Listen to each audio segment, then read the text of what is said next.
It really had to be one of the sickest scams around. Eric Drew was fighting for his life when an identity thief figured a cancer-stricken man would be an easy target. So the scammer was so wrong. Eric was not one to take this all lying down. When the thief stole Eric's good name and started running up thousands of dollars in charges, Eric fought back from his hospital bed and he solved the crime. And you're not going to believe who he discovered had done this whole thing to him. It's really incredible to think that you're fighting for your life and you're having to fight for your good name while you're going through this. What do you think this does for you, battling cancer and fighting an identity? Honestly, it really gave me something to be passionate about, to sink my teeth into. At that point, I had lost everything. 2 years in the medical system, the doctors are saying there's not much else can be done, my transplant failing, and now the only thing I had left, my financial identity, was being taken from me by the very people who I was entrusting with my life.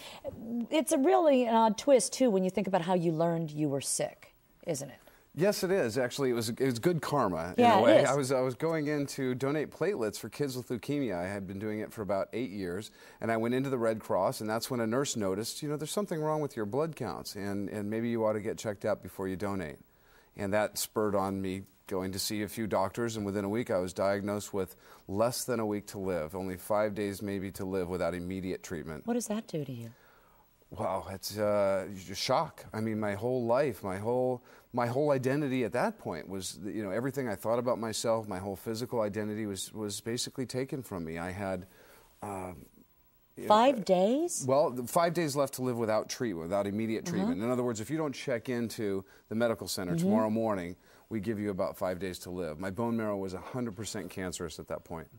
And no matches for you? Well, we didn't know that right away. At first, they needed to get me into remission, but it became obvious very quickly that I needed to have a stem cell transplant, that I needed to replace my immune system with a new immune system, generally by a bone marrow transplant, if I was going to survive this disease. No amount of radiation or chemo could have cured me. So you moved to Seattle for treatment? Well, after about 8 months of treatment at Stanford Medical Center, they basically said, they're sorry, there's nothing else we can do. We can't find a match for you for a bone marrow transplant, and we're going to arrange hospice care. And I said, that's totally unacceptable. I'm not ready to quit fighting. And I did whatever I could do to find experimental treatments that would accept me, and the Seattle Cancer Care Alliance, the Fred Hutch Cancer Research Center, accepted me for an experimental program. But little did you know you were in for another fight when you got there, because you get in, you're here, and something causes you alarm. You start getting some unusual phone calls. Absolutely. Very shortly after my arrival in Seattle, I began receiving thank you notices from financial institutions, from banks, thanking me for credit applications that I had not submitted. And I didn't know, you know, I thought it was a clerical error.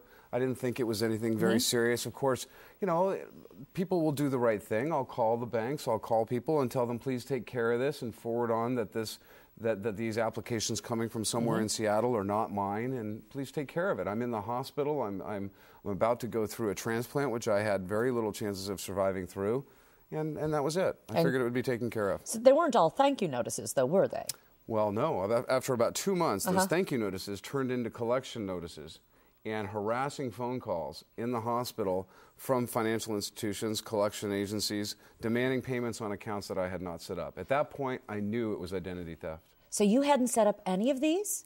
I hadn't set up any of these. These weren't attacks to my existing accounts. These were a completely new identity was set up. A new Eric Drew at an address I've never lived at. Actually, I'd never lived in the state of Washington. So in a state I've never lived in.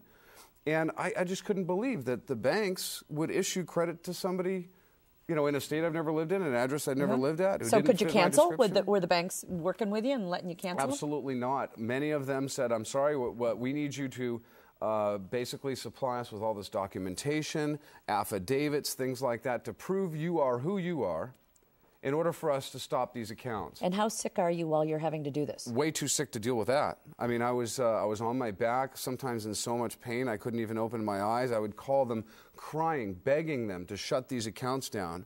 Many of them refused. Basically, I was guilty until proven innocent. It goes against everything we believe in our society. That basically the criminal didn't have to prove who he was when he got credit in my name, but I had to prove who I was to shut the whole thing down, and I was unable to do so. And I know your Aunt Jody is here with us.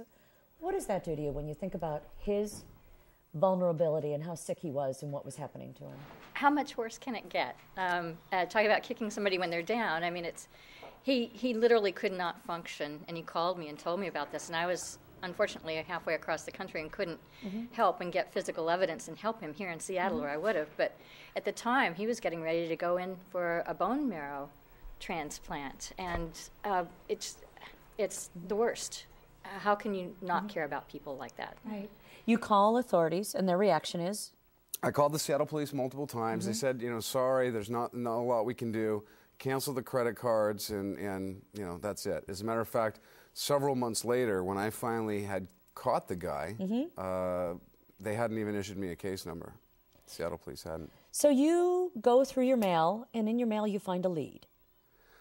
In the mail. In your credit report. Well, what I did right? was I started saying, all right, I need to go out. First of all, I reached a point there where, like I said, my transplant was failing. I had nothing left to lose. And I just said, I'm not going to listen to what society is telling me can and cannot be done any longer. I am going to catch the person doing this to me, and if it's the last thing I do. And so I started to brainstorm. Okay, what can I do? How can I figure this out? Well, if I need to get the specific address, the banks won't give it to me. Say, well, order a tri-merge on my credit report through a title company. You get a very extensive credit report. Right. That showed the addresses in Seattle being used with my name. I made people bring me out to the house. I banged on the door. Wait a second. Aren't you hooked up to all sorts of machines and things? That's right. Well, I had no immune system at the time, so I basically had to have fluids and antibiotics and an artificial immune system being pumped into my body 24 hours a day to keep me alive. And so you're going with these pumps and going to pound on this guy's door? I had all this stuff put into a backpack so that I could leave the hospital. The doctors and nurses think I'm just absolutely crazy. He's going to die. He's on his last leg. He's not going to make it. And so I said, no, I put this stuff in a backpack, pumping everything into my chest, and I'm leaving. I'm going to go find this guy. So you go to the house. To the house, banged on the door, did everything, and I thought, wait a minute, all the mail that's going to this address, all this criminal's mail, it's in my name, it's my mail, right? So I went to the post office, screamed and yelled and yelled at them for delivering my mail to this address. I said, if any more mail goes to that house, I'm going to sue all you guys. And I basically put a change of address in to forward all the criminal's mail to me. Very good twist. And when we come back, we're going to find out how you caught this guy. And it's unbelievable where you realize he's working. We'll be right back.